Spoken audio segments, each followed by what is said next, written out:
Hello and welcome to another video for the PHP 2 class. In this class we're going to do some experiments using the indexes in our database.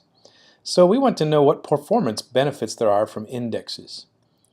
First of all, you can see on the screen here I have some tests that are running in the mySQL workbench, and this is where we're going to go before the end of the video. Before though, let's get started at the beginning. I'm switching to the Macaru website, and I am looking at my users table data that I created earlier.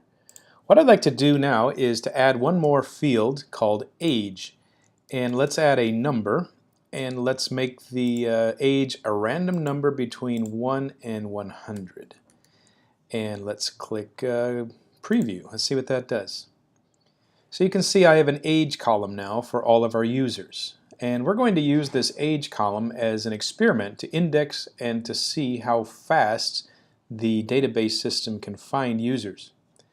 So I'm going to download the data, and then we're going to import it into Excel. So it's downloaded, so I'm going to choose Show in Finder, and here is my users file. If I double click this, by default it is using the Excel spreadsheet. So Excel is used for opening CSV files by default. You can see that I have 1,000 rows of data. If I scroll to the very bottom, and you can see that we have 1,001 rows. Now what I'd like to do is to make more data. If you were to use Macaru to more than 1,000 lines, it'll tell you have to use a paid account. So I'm just going to kind of cheat. I'm going to copy 1,000 people and then paste them a few times. So let's see, we'll paste here, and so now we should have 2,000 rows. What I'm trying to do is to get up to about 50,000, so there's probably a faster way to do this, but if I copy 2,000 and then I copy 4,000 and so on, I should be able to get there fairly quickly. So how many rows is that? We're up to 4,000 rows, so I'll start here. I'm going to select the last square. Shift key is down and I select the first square. Then I copy it and I go to the bottom and paste again. So now we should be up to 8,000. Okay, so I'm going to continue this process until I get over 50,000 rows.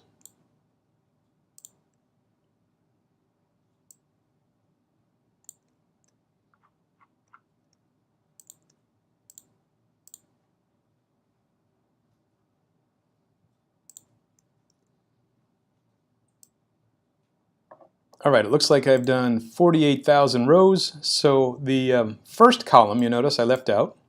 We need to make a formula, and that will allow us to have a ID number for every single person here. So let's go to the 1,000th row, and let's add a formula to the next one. So let's say this is going to be equal to the previous row plus 1.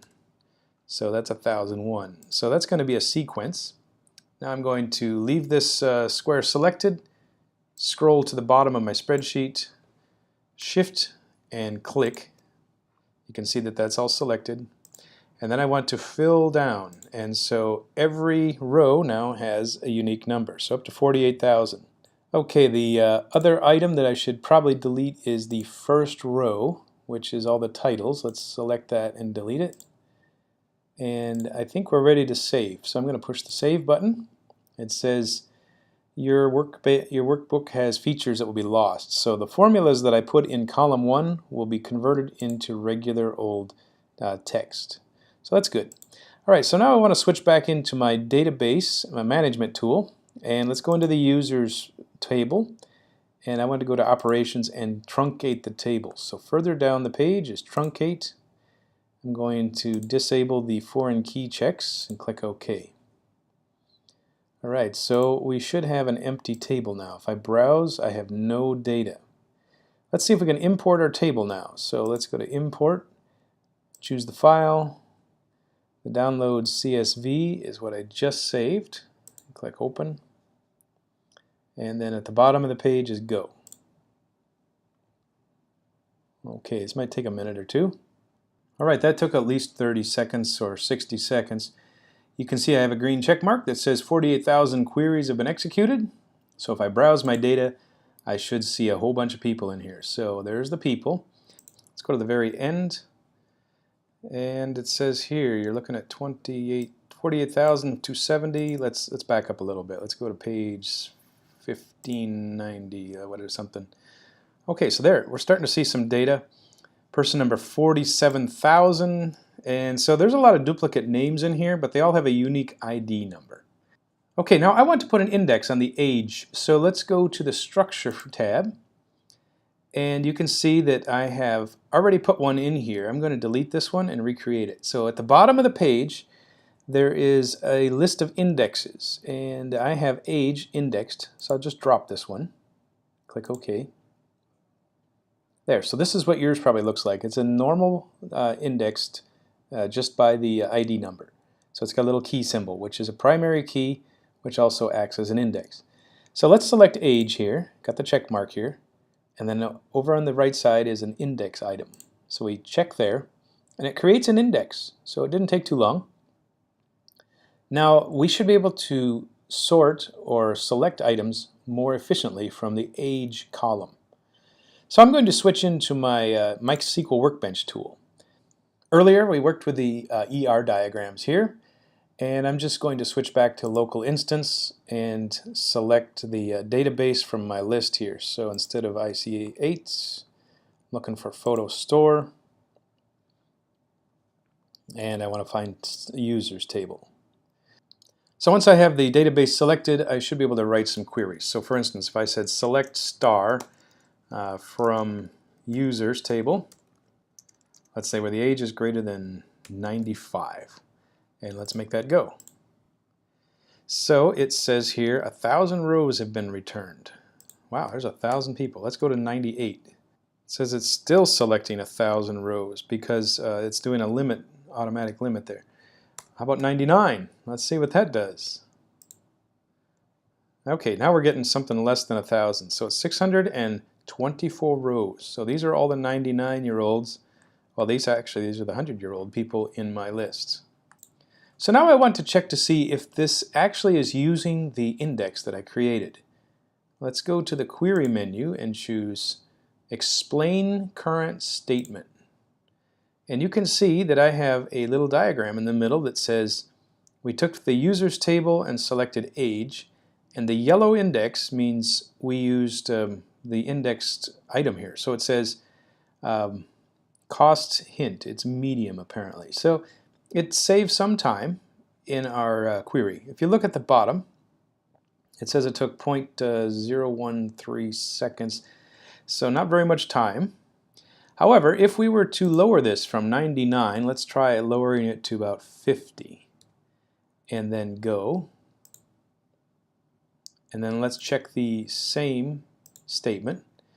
This time it says we did a full table scan, so the red indicates that it is a very high cost. So it had to go look through every line in my 48,000 rows, and then it selected about half of them. So it's odd that it ignores the index when it thinks that there's not enough benefit in it. So there's some parameters built into mySQL that have a threshold here. So let's see if we can figure out where that threshold is. So let's try something like 88 years old. And there's another option here. Instead of just choosing the lightning bolt, you can choose the lightning bolt with the magnifying glass. And that is explained as execute the explain command on the statement under the cursor. So the cursor is on this line. We click the magnifying glass lightning bolt, and it tells us here that 6,860 rows selected, and it is using the index. So let's take this down a notch. Instead of 88, let's come down to 85. Still using the index. There's some number in there that's not going to use the index. Let's try 80. There. So 80 had to go through the entire full scan of the table. And it says I had to look at 48,000 rows.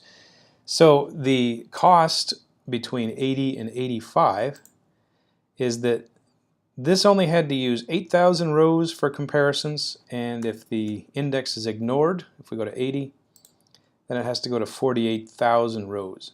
So indexes are built and then managed kind of automatically. So if you don't need to have an index, the computer will ignore it. Let's try another interesting feature I found here. So if I put in the word select age and then leave it at 80, it will automatically use the index. So actually, I think this will go quite low. So if we come down to the age 20, let's say, it's still using the index. It had to find 24,000 rows. Let's go down to 15. Age 10. Still using the index. Let's go to age 5. So apparently, I can go down all the way to age 1. And it is still using the entire index if all I select is the age. I'm not sure quite why that makes an importance, but anyway, it does.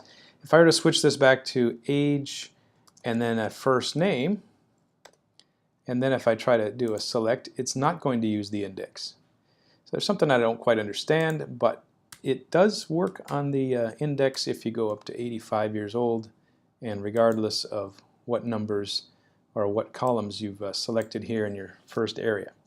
So let me put some selects up here, and I think I've got some patterns figured out. So the first 3 selections here, so these first 3 selections seem to use the index. So select age and ID, and regardless of what number you put in for age. The same if you just select age, doesn't really matter what the range here is on age. You can select more than one column as long as the age number is quite high. However, these 3 selections down here seem to ignore the index. So for instance, in this first guy, if I say find anyone older than 77 and give me his first name, it ignores the index. However, if I bump this up again to something like 88, a high number in the age, then it uses the index. If you select anything that has more than just age in the column, then it goes for the higher end limit here. So experiment and to see when your index is being utilized and when it is not. So the primary lesson is that if you notice that the computer can shorten his work from 48,000 rows down to 6,000 rows, then you know that the index is actually saving time, many cycles of CPUs.